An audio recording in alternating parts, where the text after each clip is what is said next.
Hey guys, Rock here. Today we're going to finish rebuilding this engine on this 2016, I believe it is, Polaris Sportsman 570.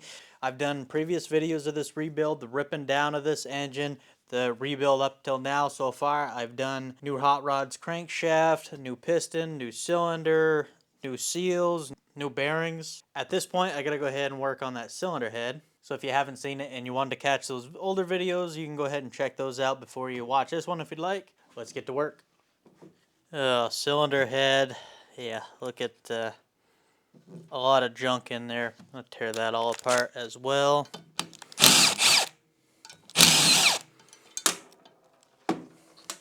Pull the injector out.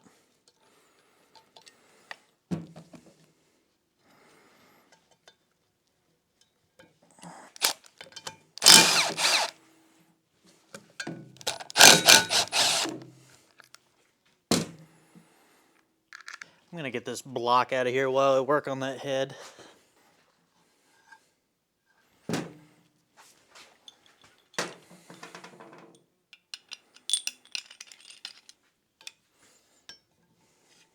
Mainly pulling these valves just because I need to clean this whole head inside and out. So we'll put new valve seals in there as well.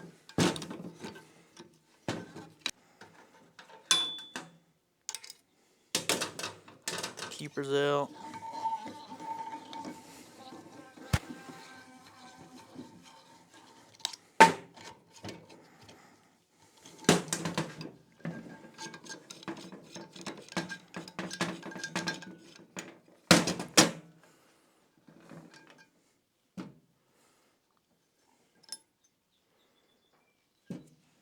That one.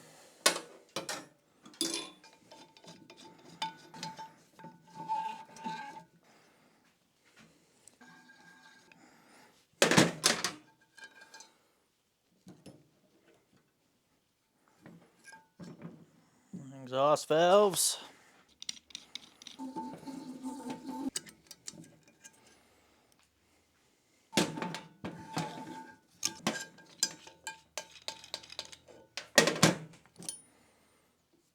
That.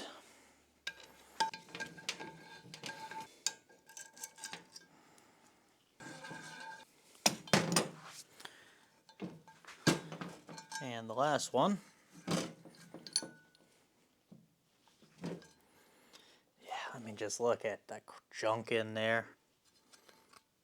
Dirty, metally oil. Yeah.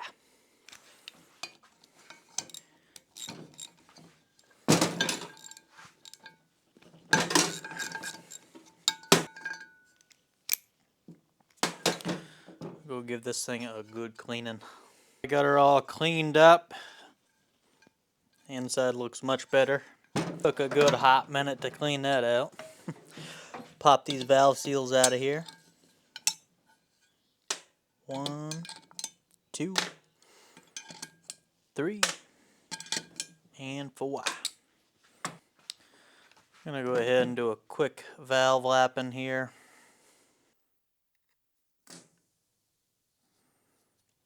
Start with the intake.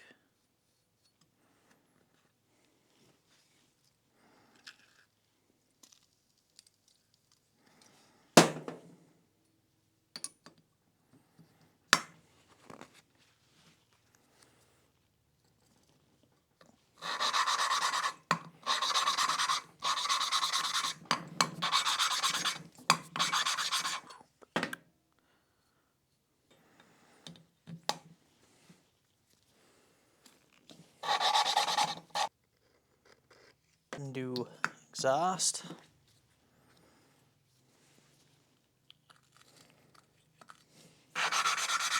We'll do the last one. Alright, I'll pop all these valves out, get it cleaned up.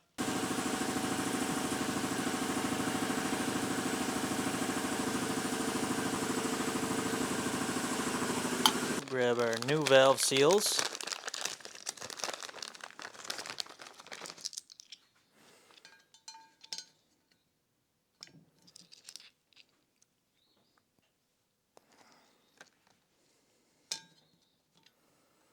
Now these valve seals are actually held down by the spring. As you can see, the spring's over it. They go on very, very easy. So you don't have to worry about tapping these down. Just push them down by hand, that's it. And then your valve spring is going to hold it down from there.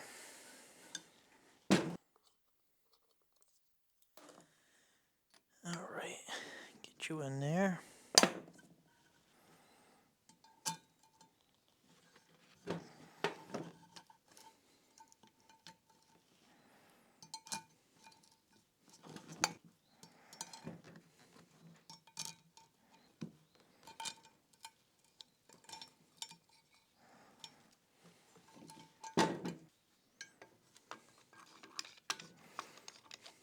We got one exhaust in, we'll go ahead and do the other.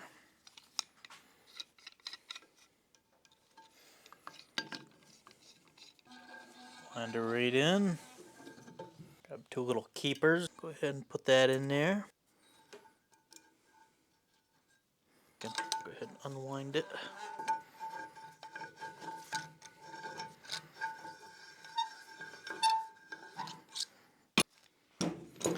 Two more to go. Same to the intake.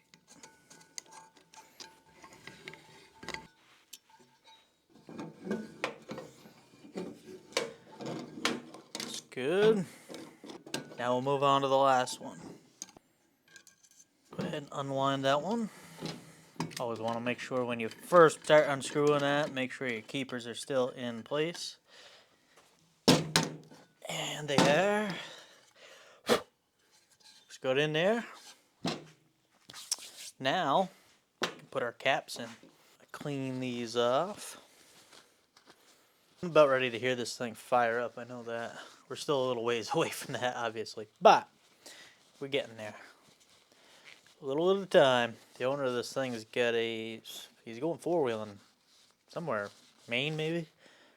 This coming weekend. So, gotta make sure it's done before that. I would say hopefully he keeps it out of the water and mud, but I mean, just look at this machine. It's not staying out of the water and mud. That's pretty much what she's made for. It wouldn't do any good anywhere else, really. Put a little oil on the valve springs. Not really for the valve springs, but for these. There we go. 1, 2, 3, and 4.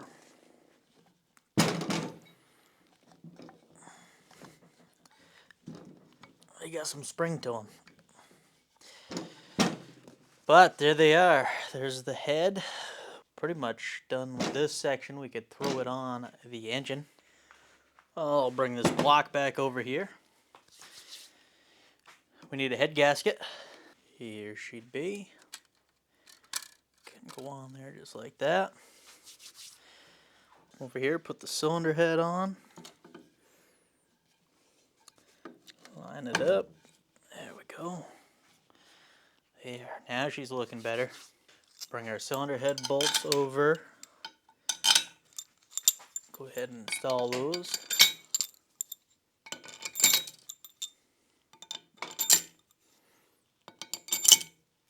So we're going to start off by torquing to 18 foot-pounds. Alright. Well, we'll go ahead and get these tightened up by hand first. So get everything started by hand first. Start out by torquing to 18 foot-pounds.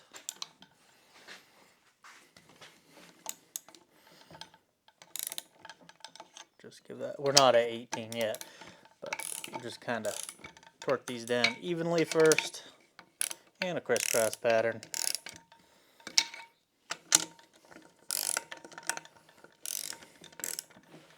So that's pretty good. So go ahead, 18. Then we'll go diagonally to this one. 18 again. Then we'll come to this one. And then this one. There. And now we want to do 30 foot-pounds. Same idea, same pattern, just 30 foot-pounds this time. Alright, now we gotta go ahead and loosen all of these until they're unseated, like that. And I would do this in a crisscross pattern as well.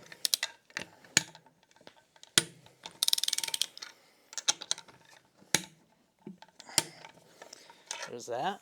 So next, we got to torque back to 15 foot-pounds. A lot of manufacturers do this, where you torque, you unseat. Polaris does it a lot. They've done this all the way back since, I know the 800s you had to do this, so it's been a while. But yeah, 15 foot-pounds across the board here. Torque to 26 foot-pounds.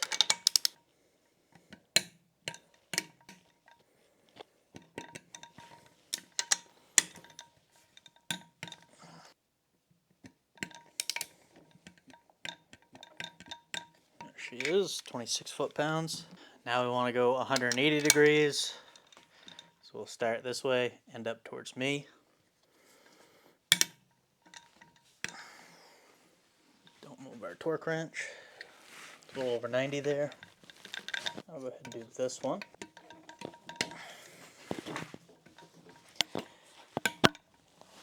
Yep.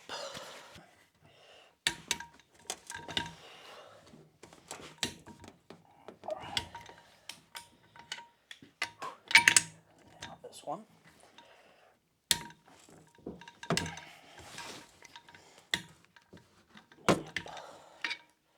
And then we gotta go around all four and do another 180 degrees. Oops. Yeah. Now these little guys, 89 inch-pounds.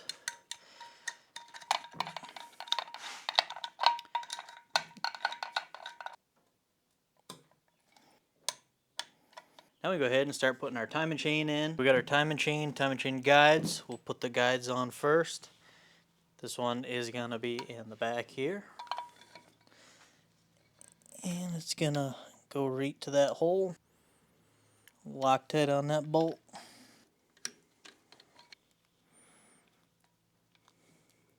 I'll go ahead and put this one down here.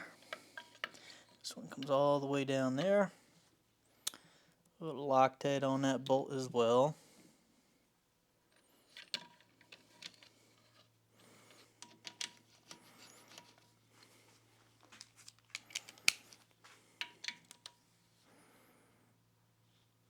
Now we can go ahead and throw our chain down. Gonna come over the crank, just like that. Next we can put this chain guard here on the bottom.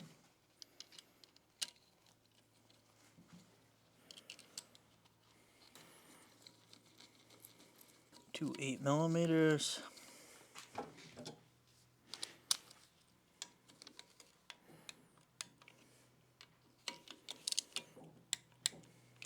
There's that. Alright, now we're getting somewhere. Go ahead and put this keyway in the crank.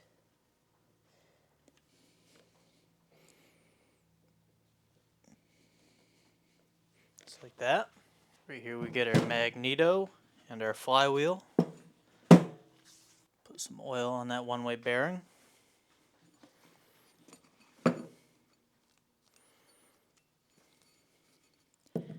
Drop this down here. Try to get it in. Sometimes these can be a little tricky. Just gotta go.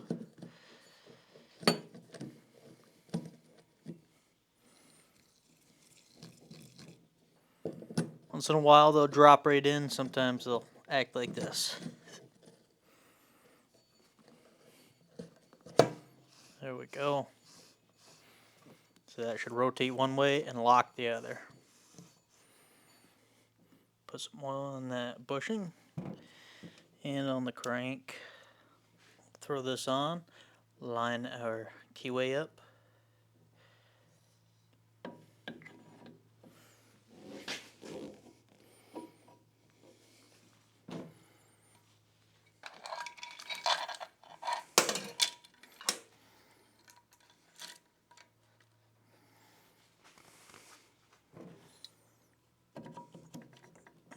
Perfect. Make sure everything's rotating freely back here. Washer. Loctite on our nut.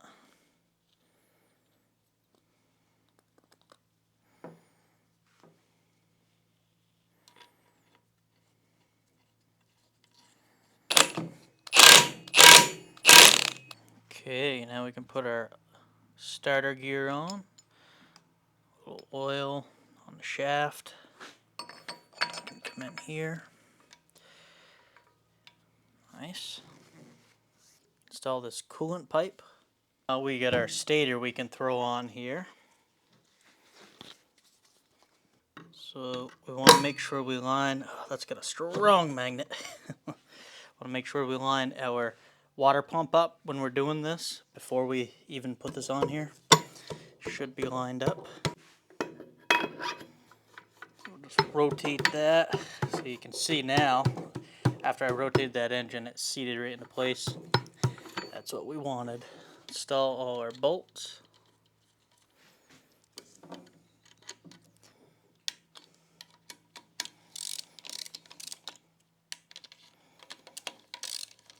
.89 inch-pounds on all these little bolts.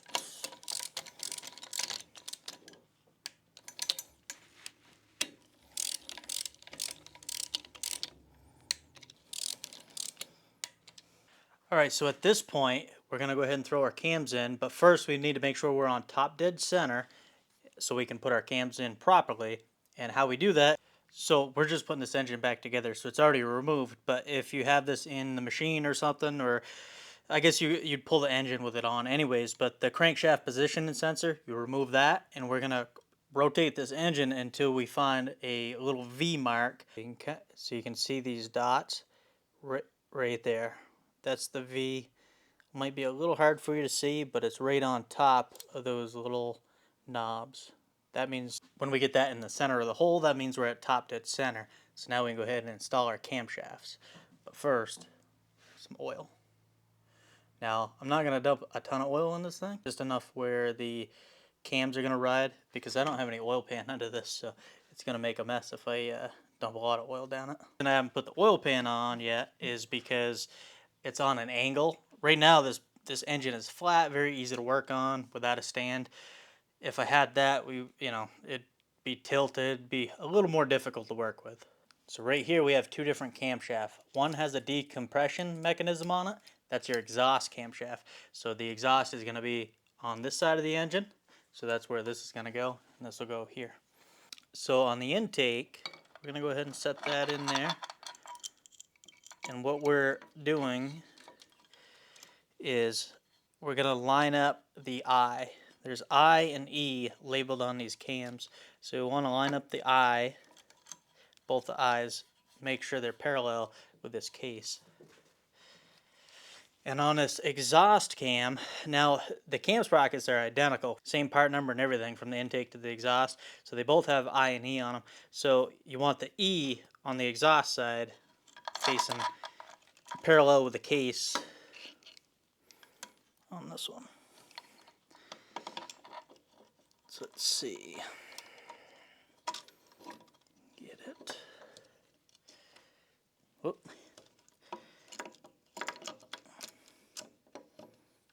That's off a tooth. Go ahead and pack it off. Let's see. So that is what we're looking for. I and E. When you have the V mark lined up here to make sure you're in top dead center. You also want to push the timing chain guide with your finger to make sure these are not going to back off, because you can see there's some play in there. So if I line them up like that, it looks like we're off a tooth, right? Well, if I push that timing chain tensioner, they all line up. So that you got to make sure you do that. Another thing you want to look at is these cam lobes should be facing outwards like this. Intake should be facing this way, exhaust that way. Install our cam holder, the carrier. Our chain guide for the top.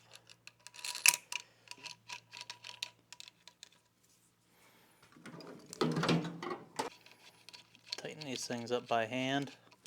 Now we're going to torque these, all the 9 foot-pounds, and they actually tell you the sequence rate on them. 1, 2, 3, 4, 5, 6. So let's get to it. 9.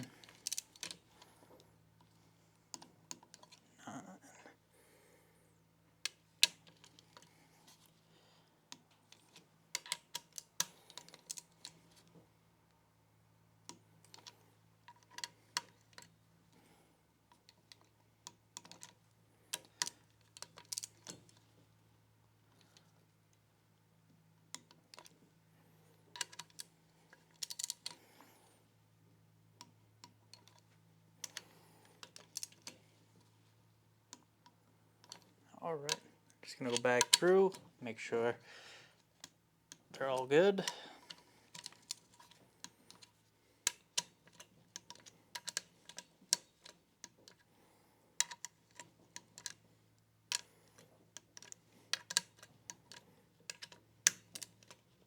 All good. Now while we're here, we can check our valve clearance. So the intake, we're looking for 0.006, so 6 thousandths of an inch, plus or minus 2 thou. So 0.004 to 0.008 is acceptable. I'm going to put our 6 in there.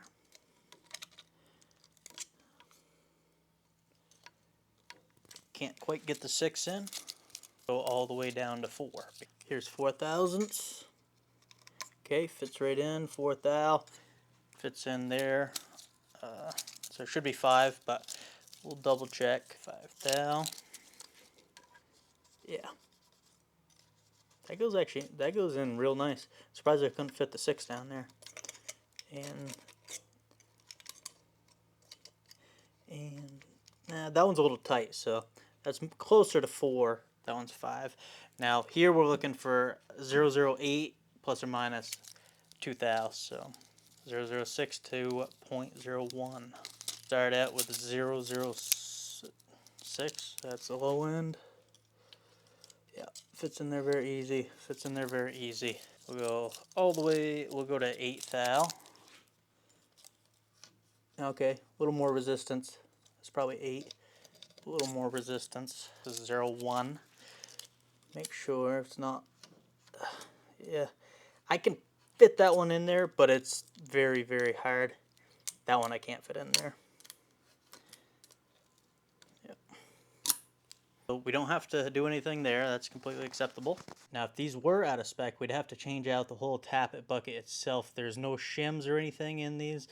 They got different thickness tappets. Definitely not a great design. They're a little pricey versus just replacing little shims like a lot of machines do. But anyways, that's that. We don't have to. Throw our cover on. I guess probably better clean that off first. Well, that's a little more acceptable. Let's go ahead and throw our new gasket in here.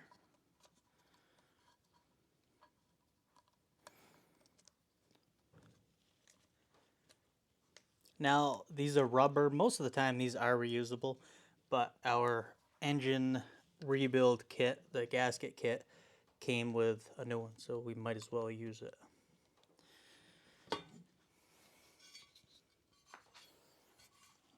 Throw the cover on. Get that all lined up. Get our 3 bolts in there. It is warm today.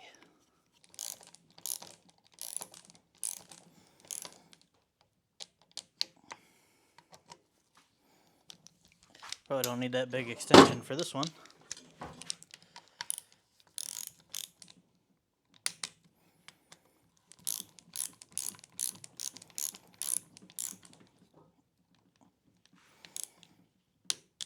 There. All right, we can tip this thing on its side and work on the bottom here. So this is the oil pickup screen. As you can see, a lot of debris on that, a lot of gunk in there. Never install it like that. Always clean it out or replace it, whatever you want to do. Once we get this completely cleaned off, inside and out, we can go ahead and reinstall it. We do not want anything in that pickup screen.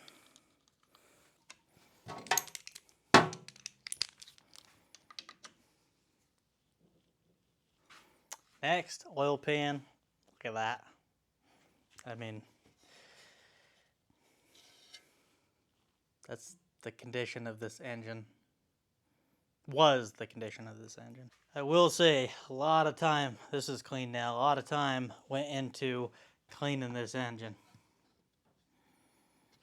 Oh, getting there, getting there. I will say, I love this design that Polaris did on the 570, the 850, and I believe the 550s are like this too, with the oil pan. Most of them don't have an oil pan like that. Trust me, I really like it. For one, if anything ever did come up through the skid plate and bust this, you know, as long as you shut the engine off and didn't ruin the engine, at least you can replace just the oil pan instead of the whole crankcase, because crankcases are very expensive for most things. So yeah, really good idea. Now the 570 Polaris Razor and the Ranger and the Ace all have different engines than this 570 Sportsman. They don't have an oil pan like this. They have a integrated, it's integrated with the crankcase like I was just talking about, most machines do.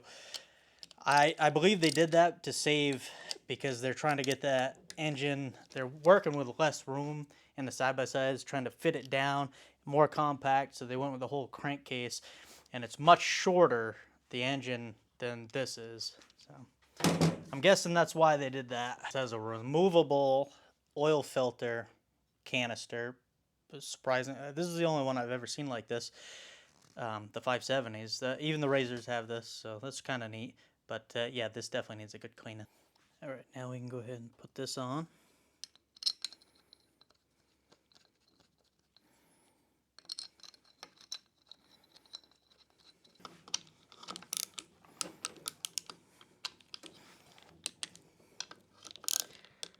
All right. Throw our water pump cover on there. Now we're talking. So yeah, as you can see, that oil pan, see with that oil pan on there, it does not hold up very well. That's why I like to keep that off, and the oil pickup tube same time. Now we're ready to install this engine in the machine.